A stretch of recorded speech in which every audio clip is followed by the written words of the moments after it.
Vous êtes fille et petite fille de paysan mais vous avez eu la vocation sur le tard. Marion débat, j'avais un sentiment de répulsion vis-à-vis de la ferme de mes grands-parents car il y faisait froid et ils étaient un peu rudes.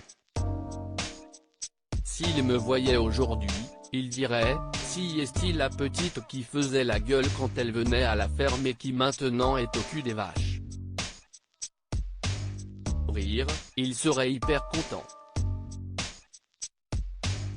Que faisaient vos parents?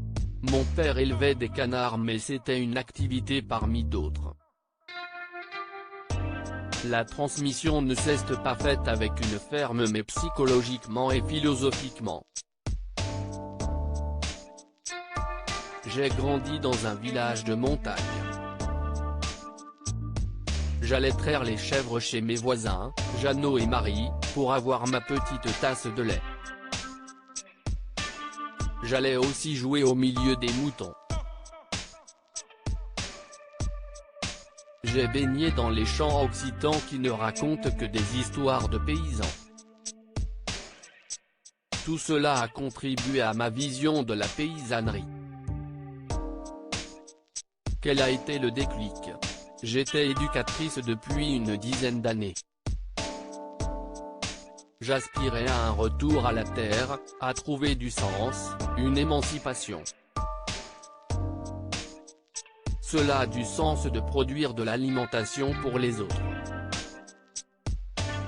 J'aime vivre avec mes animaux.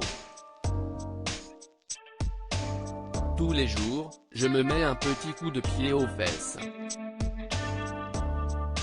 Je fais des choses que je n'aurais jamais faites et j'apprends tout le temps.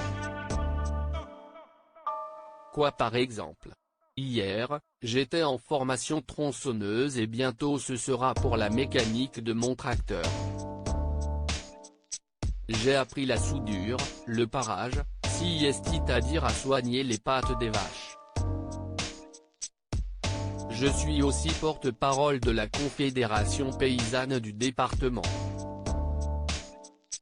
Du coup, intellectuellement parlant, je m'y retrouve.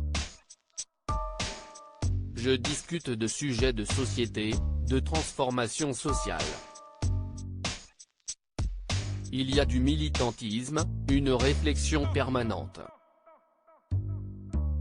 Si est-il un métier hyper complet où vous travaillez de vos mains, de votre corps et de votre tête.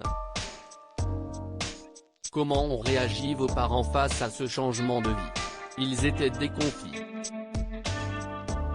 Rire, mais ils ont l'âme paysanne. Ils se sont fait à l'idée même s'ils restent inquiets, une fille toute seule dans ce métier difficile physiquement et psychologiquement. Si est-il la profession où les gens se suicident le plus? Les dettes, la dureté du métier, les problèmes personnels. La descente aux enfers arrive vite. Et les agriculteurs sont très isolés. Est-ce votre cas? Non car je m'implique dans des structures comme la Confédération paysanne ou l'atelier paysan qui propose des formations.